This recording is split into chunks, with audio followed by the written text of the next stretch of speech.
I feel like I'm finally getting around to reviewing Rise of Ix, and they just announced another expansion for Dune.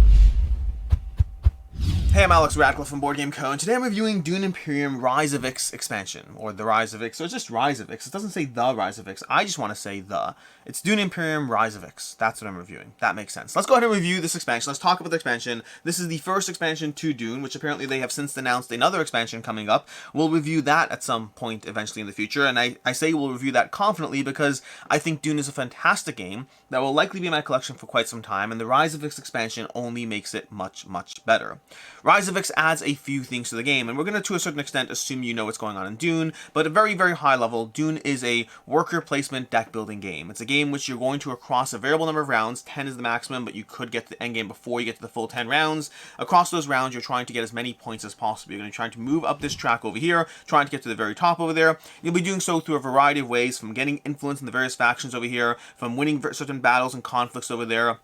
There's a bunch of ways you can get points in the game, but the core concept is worker placement plus deck building. You're going to have a hand of cards that you use to trigger where your workers, where your agents can go in the game, but then you also use those cards in order to get other benefits at the same time, both as you place people, as well as the cards left in your hand at the end of the round go towards various bonuses you'll get at the end of the round, and it works very, very well at giving you a nice balance of those mechanics in a way that gives you an excellent experience. I have a full review on this, you can check that out. I have a comparison between Endless Winter, Dune Imperium, and Lost Ruins of Arrakis, although an old comparison, so take it with a grain of salt. But either way, there's a lot going on in this game that has risen very quickly in the BGG Top 100 and has done very, very well for itself overall.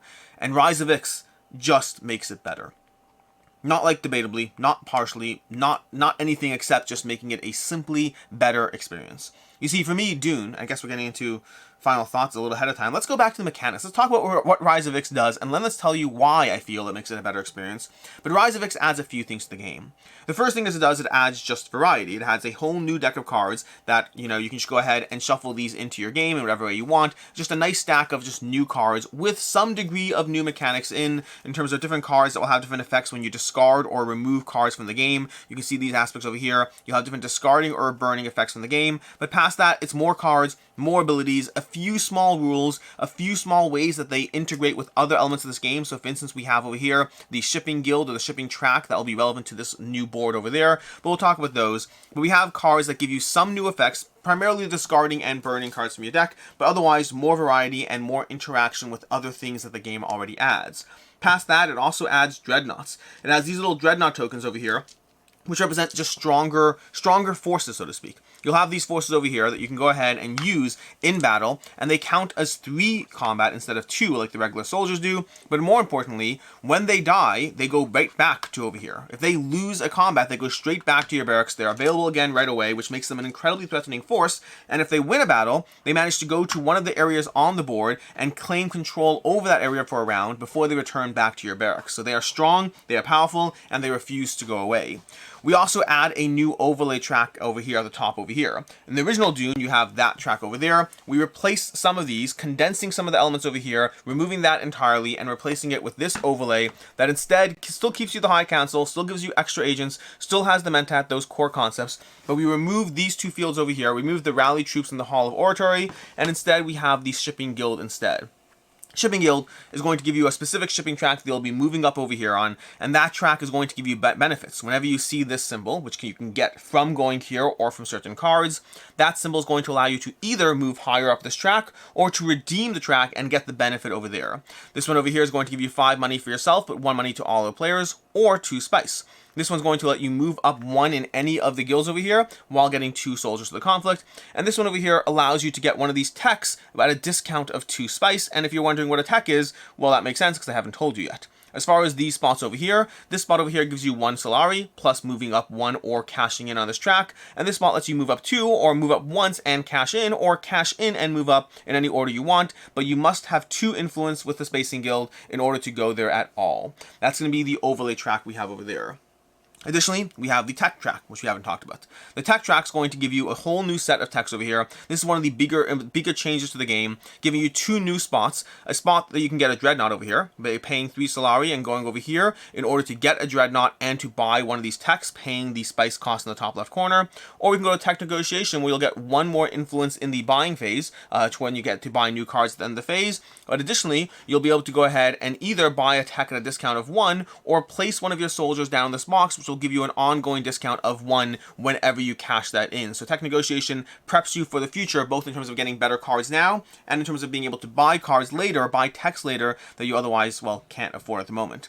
As far as what the techs are giving you new ways, new permanent tableau benefits. So for example, we have invasion ships. When we buy invasion ships over here, you'll immediately get 4 people added to your barracks, but you can also tap this every round to draw and discard a card. You can tap this to tap or flip it in order to discard a card in order that enemy agents don't block your agent this turn. That's a permanent tableau ability that'll cost you 5 spice, but it means you can go ahead and place an agent on a spot that otherwise would be taken, giving you a lot of flexibility, but for 5 spice. We have Sonic Troopers, which will let you go ahead and trash this card. When you get this, you'll go ahead and get that. You trash this, you'll go ahead and you'll draw a card when you buy this. You'll trash this and put any number of your intrigue cards in the bottom of the intrigue deck, then draw that many intrigue cards. You're gonna have the intrigue deck over here, and we have disposal facility.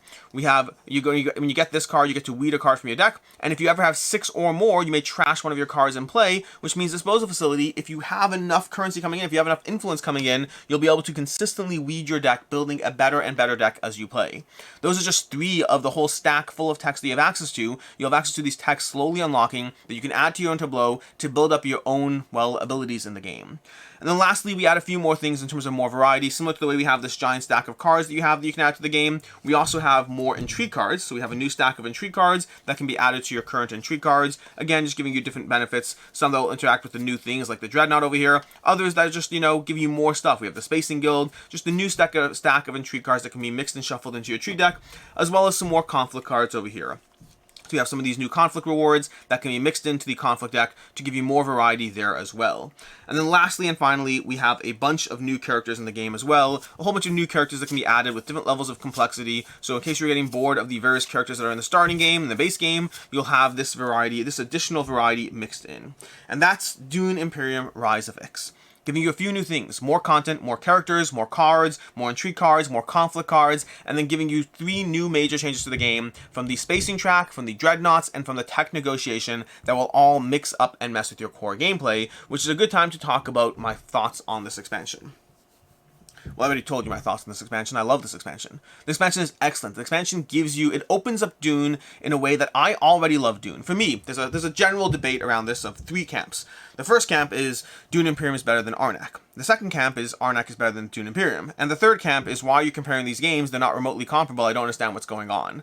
I definitely don't fall into that camp. I do understand why the games are compared, and I don't fall into the camp of Dune Imperium is better than Arnak, even though most people do. Generally, Dune Imperium, while both games have been incredibly well received, generally Dune Imperium has been more well received than Arnak. For me, I like Arnak more, and I always have, and part of that reason is the fact that I always felt Dune was an excellent experience that was more combative than Arnak. If you're looking for a little more head-to-head conflict, then it's great, but I also felt that Dune fell into certain patterns to a degree. It's a game that, as I played it, I really like what the game is doing, but I felt there's a certain cycle to the way the game worked. You go to get some spice, you use the spice to get some Solari, or use the Solari to go ahead and get some more units or troops. You're constantly going through a cycle of water, spice, Solari in a way that just works, but feels a little bit repetitive as you play. I love the game, make no mistake, it was in my top 100 last year, and it will be my top 100 again this year.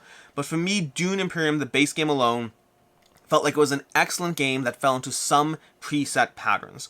And I believe Rise of Ix drastically changes that for me. I believe Rise of Ix drastically adjusts the way I interact with Dune in a way that makes me really evaluate so many more pathways, choices, which things to not touch at all, which things to heavily engage with, which ways to mix and meld all the various components together in an equally cohesive experience, but one that feels less attached to a specific formulaic structure. So the Rise of Ix to me just opens up the game. It makes it a better experience and one that I am even more looking forward to. For context, going back to the comparison, which this is not a comparison video, but I guess now it is a comparison video, I love Lost Ruins of Arnak, and I think that Expedition Leaders, the expansion for Lost Ruins of Arnak, really added a lot to the experience for me in a way that I really value and appreciate. I think Rise of Ix adds more to Dune than Expedition Leaders adds to Arnak for me. This really opens up and makes the whole experience much more cohesive, as opposed to giving me just asymmetric characters that are great and I love them, but it really opens up the game. For me, while this is not an essential expansion, again, at the end of the day, I think Dune was in my top 100 with or without the expansion. This is one, Rise of X is definitely an expansion that further opens up the game in a way that I would never play this without the expansion. I would not play without the expansion, whether teaching new people or not. I do not believe the expansion adds too much to the game as far as understanding. I think it is simple to integrate, simple to play with, is very solidly well done, and just makes Dune a better game. To me, my rating of Dune is a 4.5 out of 5, if you count the expansion, the Rise of X expansion. I really enjoy this one. I think it's a tremendous experience, and the expansion just makes it better.